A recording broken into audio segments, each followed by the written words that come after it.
Gino Mader or Björg Lambrecht are two of the cyclists who died in full competition and are considered heroes by cycling fans.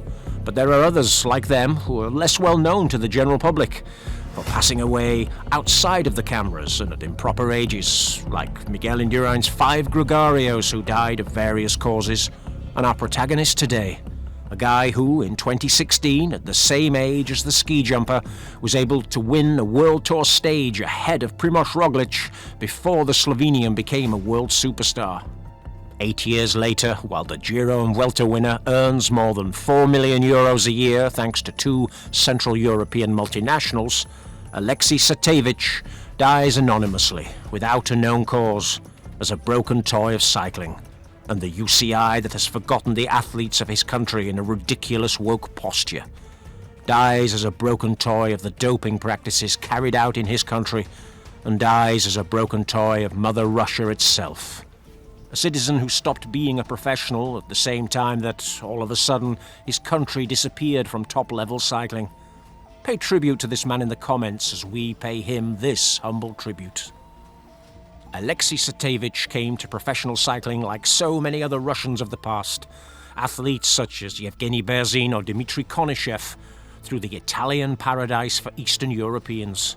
And there he competed as a junior and under-23 and quickly caught the attention of the Katusha outfit, the Russian team created in 2009 after buying the license of the monstrous Tinkoff team, with which they achieved 2 stage wins with Pavel Brut and Vasil Kirienka in the 2008 Ipo Masira Giro d'Italia.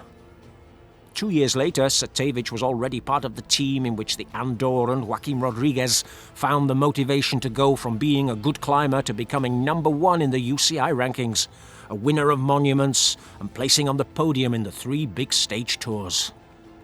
Those were the years of the return of Russian cycling to the highest level after a decade in the shadows, thanks to the monetary contribution of the eccentric Oleg Tinkoff and, in the case of Katusha, the also Russian billionaire Igor Makarov. With money, he easily secured a World Tour license, and Tsatevich quickly found the results he needed to succeed in cycling.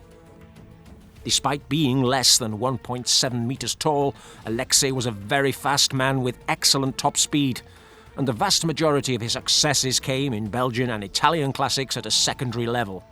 Thus, for example, he achieved his first win as a professional in the 2013 Grand Prix Les Samines, where he took advantage of a lapse in the peloton to break away in the final 500 meters, raising his arms to leave the Katusha jersey at the top step. A classic Konyshev-style victory, and a promising triumph for a guy who at 24 thought that he could eat up the cycling world. At the time, Roglic had just climbed onto a bike for the first time as a professional in the ranks of the modest Adria Mobile, and never thought that he would have a legendary career. And months later, Alexey took his second sprint win at the Adriano Rodoni Memorial against such monsters as the doper Franco Pellizotti, who was later reborn at Bahrain, Sonny Colbrelli, who became a baby-eating monster at Bahrain, and then the also deceased and doper David Rebellin, at the tender age of 42, just as old as the hamburger-eating Chris Horner was when he won the Vuelta a España just a few days later. Tsatevich was euphoric, and he continued to grow over the next 2 seasons with honourable places in more small-town races and other important ones, such as Gent-Wevelgem or de Brabantse Pijl. Those were boom years, with also the appearance out of nowhere of Ilnur Zakarin, the popular slim Russian who inspired the creation of the Zakarin Award of the website Ciclismo 2005, and who, after having grown up with Tsatevich at Katusha, was emerging to win no less than the Tour of Romandy, beating the White Kenyan with the TUE for Bilharzia, and Vincenzo Nibali, just after winning the Tour de France, on Narito Quintana. And it went on to make a historic double for Katusha with the specialist in Swiss competitions, Simon Spilak. Tsatevich had taken a backseat with the emergence of this Russian being of light, but the following year he too was able to taste the sweetness of success. Ephemeral, but success nonetheless. 2016, it was the year of change, It saw the Russian team jersey acquire that oversized K that could never really compete with that on the Special K Bowl, but it was intended to make the great leap forward, thanks to Vladimir Putin's plan to return Russia to be the premier world sports power that it was in the years of massive doping and the Soviet Union. Unfortunately for the Russians, and after the German investigations and an independent WADA commission that uncovered the corruption of President Lamin Diak, the siege tightened against Rusada, the Russian anti-doping agency that was hiding doping positives, and these began to appear en masse in various sporting disciplines. But in the meantime, the Russian cyclists continued to do their own thing. Tsatevich broke the headlines at the Volta Catalunya, the first World Tour competition in which he participated that season. After finishing in the top 10 in 4 stages and getting into several breakaways, he achieved his life's dream on March the 27th, 2016, in the classic stage of Barcelona's Montjuic circuit. Behind was a white Kenyan and Alberto Contratrol and his own Andorran leader. They were trying to take the leaders overall from Tramadolito Quintana, but Tsatevich was escaping with a then semi-unknown Primoz Roglic, who was making his debut in the World Tour with the Lotto Jumbo team. At the time, Roglic had only 6 wins as a professional, and none of them in the World Tour.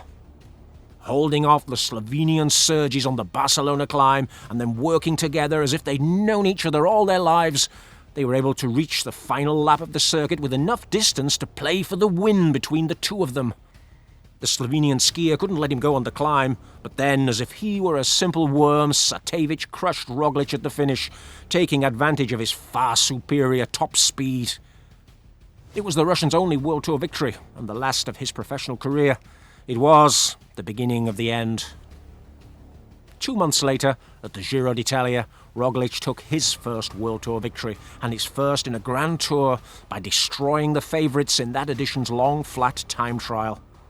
From there, Lotto Jumbo began to design a plan to turn him into the superstar that he is today.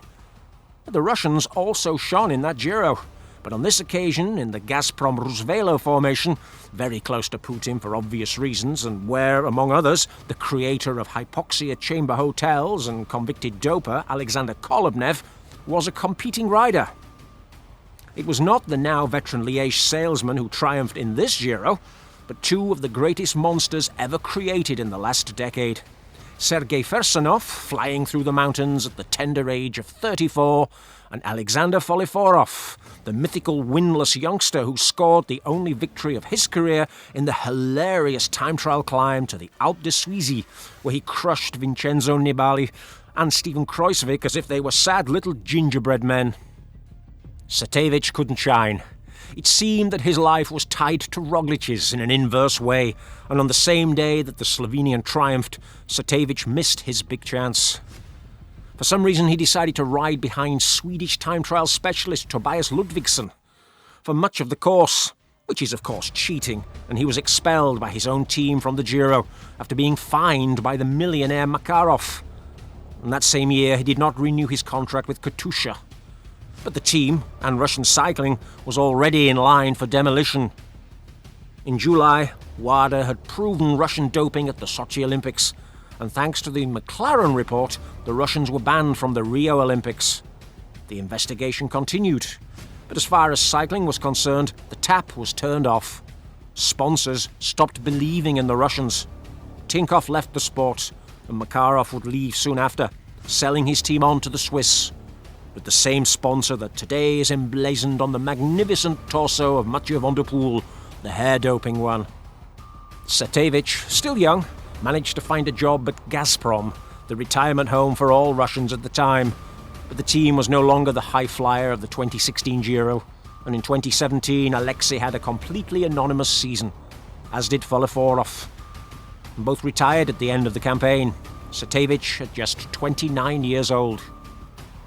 While the young Alexander Vlasov began to stick his head out in that suspicious team, the Russians who had seen their illusions and dreams dashed were suddenly watching the now Bora cyclist and Roglic's teammate renounce his nationality in order to be able to compete in Le Partillon's UCI, the one that vetoes you if you were born in Russia because they already identify you directly as a doped rider.